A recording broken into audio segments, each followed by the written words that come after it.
जय हिंद दोस्तों, वंदे मातरम। हम सभी ने देखा कि किस तरह से टोक्यो ओलंपिक्स में जब भारत ने कई सारे मेडल जीते थे तो सरकार की तारीफ हो रही थी। वहीं एक तरफ लोग इस बात से भी जलन कर रहे थे कि भाई पीएम मोदी खिलाड़ियों से जो फ़ोन पे बात कर रहे हैं या इन सब चीज़ों से आखिर क्या ही हासिल होगा। जबकि खिलाड़ी इसको लेकर जो रिस्पॉन्स में जवाब दे रहे थे कि यार ऐसा करना एक वाकई में प्रोत्साहन करता है, मनोबल को बढ़ाता है, कॉन्फिडेंस बढ़ाता है, कई सारी चीज़ें बोल रहे थे। वो चीज़ें हो गई, ख़त्म हो गई। टोक्यो पैरालंपिक्स से जो खेल हुए उसमें भारत ने उम्दा प्रदर्शन किया है, 19 मेडल जीत लिए हैं अभी तक, कई सारे गोल्ड मेडल इसमें जीते हुए हैं। तो ऐसे में एक बार फिर से हम वही सब चीज़ें दोबारा होते हुए देख रहे हैं कि इस प्रकार से प्रधानमंत्री मोदी इन सभी को, मतलब इन सभी की तारीफ में पुल बांध रहे हैं कि नहीं यार, इन लोगों ने बहुत अच्छा खेला है, आपको ऐसा किया, आपने वैसा किया, हम आपको ये करेंगे वो करेंगे। बहुत सारी चीज़ें हैं जो कि चल रही हैं। लेकिन ऐसे में जो शरद, जो कि एक पैरालंपिक खिलाड़ी हैं भारत की तरफ से, उनने भारत और भारत के प्रधानमंत्री नरेंद्र मोदी को लेकर जो बातें कही हैं वो सभी को समझनी भी चाहिए और सुननी भी चाहिए कि अभी के परिवेश में और कांग्रेस की जब सरकार थी उस परिवेश में कितने बड़े अंतर हैं। मतलब एक जगह तो उन्होंने ये तक कहा कि कांग्रेस के समय में खिलाड़ियों को अपने ही पैसे पे खेलने जाना पड़ता था, वरना वो खेलने नहीं जा सकते थे।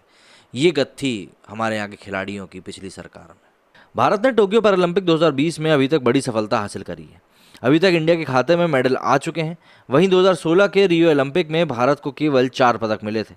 पिछले 5 वर्षों में पैरा स्पोर्ट्स के संबंध में बहुत कुछ बदल गया है, क्योंकि सरकार एथलीटों के प्रशिक्षण पर बहुत अधिक ध्यान दे रही है। जहां पैरा स्पोर्ट्स की बात आती है तो प्राइवेट इक्विटी लगातार हिचकिचाते रहते हैं, लेकिन भारत सरकार ने ये सुनिश्चित करने के लिए हर संभव प्रयास किया कि खिलाड़ियों को उनकी ज़रूरत का पूरा समर्थन मिले। पीएम मोदी भी खिलाड़ियों से लगातार बात करते हैं। मेडल जीतने वाले खिलाड़ियों का जहां प्रोत्साहन करते हैं, वहीं हारने वाले खिलाड़ियों को भविष्य में बेहतर खेलने की प्रेरणा देते हैं। टाइम्स नाउ को दिए इंटरव्यू में पदक विजेता शरद कुमार ने कहा कि यूएसए के एथलीट ने भारत सरकार द्वारा किए जा रहे काम की सराहना करते हुए कहा कि इस तरह की मान्यता और प्रयास स्वर्ण पदक जीतने से भी बड़ा है। उन्होंने बताया कि टोक्यो 2020 को देखिए, जापान सरकार पैरालंपिक को ओलंपिक से बड़ा आयोजन बनाना चाहती थी। भारत में कोई भी निजी शेयर बाजार हमारी मदद करने के लिए आगे नहीं आया, तभी सरकार ने कदम बढ़ाया। हमें महंगे उपकरण, हमारी जो भी ज़रूरत है उनको पूरा किया। सरकार द्वारा शारीरिक रूप से अक्षम लोगों की अधिक सराहना की जा रही है। देवेंद्र एथेंस खेलों में अपने खर्चों पर गए थे, इस बात का उन्होंने जिक्र किया। अब प्रधानमंत्री मोदी हमें विदा कर रहे हैं और हमें हमारी उपलब्धियों के बारे में बता भी रहे हैं।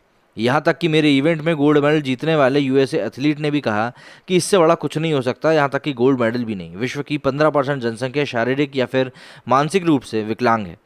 अब भारत सरकार इसे भी देख रही है और हमें सम्मान रूप से लाने की कोशिश कर रही है। सरकार आपकी आवश्यकताओं का पालन कर रही है, चाहे वो उपकरणों की हो या फिर अन्य सुविधाओं की। उनका विश्लेषण करें और उन्हें मंजूरी दे रही है। वे एथलीटों से को प्रेरित करते हैं कि चीज़ों को पेशेवर रूप से देखें और इसमें पैरा स्पोर्ट्स में बदलाव आ रहा है। शरद ने T63 जंप में ब्रॉन्ज मेडल जीता था। जेवलिन थ्रो में गोल्ड जीतने वाले सुमित ने कहा कि मैं जो महसूस कर रहा हूं उसे शब्दों में बयां करना बहुत मुश्किल है। हर एथलीट का सपना होता है कि वो अपने देश के लिए मेडल लाए, और मेरा वो सपना पूरा हो गया। मुझे खुद पर गर्व है और मैं देश को धन्यवाद देना चाहता हूं। मैदान पर जाते ही मुझे एक अलग ऊर्जा का अनुभव हुआ। पूरे देश की दुआएं मेरे साथ थी। जिस तरह से लोगों ने एयरपोर्ट पर मेरा स्वागत किया, मुझे लगता है कि मैंने कुछ बड़ा किया। इस तरह की भीड़ ने मुझे भविष्य में अपना ही रिकॉर्ड तोड़ने के लिए लगातार प्रेरित किया है। योगेश कथुनिया ने डिस्कस थ्रोअर में सिल्वर मेडल जीता है। उन्होंने कहा कि मेरा अनुभव बहुत अच्छा रहा। मुझे खुद से गोल्ड मिलने की उम्मीद थी, लेकिन दुर्भाग्य से ऐसा नहीं हो सका। बहुत कुछ सीखा है। सुमित मेरा रूम पार्टनर था। वो कमरे में अपनी हरकतों से मुझे डराता था। मैंने उसे गोल्ड लाने को कहा था क्योंकि मैं नहीं कर सकता था। देवेंद्र झाझरिया ने जेवलिन थ्रो में सिल्वर मेडल जीता है। उन्होंने कहा कि हर एथलीट का सपना होता है ओलंपिक पैरालंपिक में मेडल जीतना। मैंने पदकों की हैट्रिक का सपना देखा था, जिसे मैंने पूरा किया। मैंने अपने थ्रो में जो ताकत लगाई थी उसके कारण मेरे पीठ में दर्द होता है। देश के लिए 3 पदक जीत कर सम्मानित महसूस किया। मेरी बेटी 5 साल की थी जब मैंने 2016 के रियो ओलंपिक में गोल्ड मेडल जीता था। अब चीज़ों को समझती है। जब से मैंने टोक्यो मेडल जीता है मुझसे पूछती रहती है कि अब मैं कब वापस आ रहा हूँ। अब देखिए, सरकार ने कितना कुछ किया है, कितना कुछ चीज़ों को बदला है, किस तरीके से सारे जो भी सुविधाएं खिलाड़ियों को मिलती थी उनको लगातार बदलने के लिए काम किया जा रहा है। इन सभी चीज़ों को लेकर अब सरकार जो है प्रोएक्टिव हो चुकी है और वो जानती है कि खिलाड़ियों को प्रोत्साहन देना कितना ज़्यादा ज़रूरी है आज की, अगर हम वक्त की बात करें।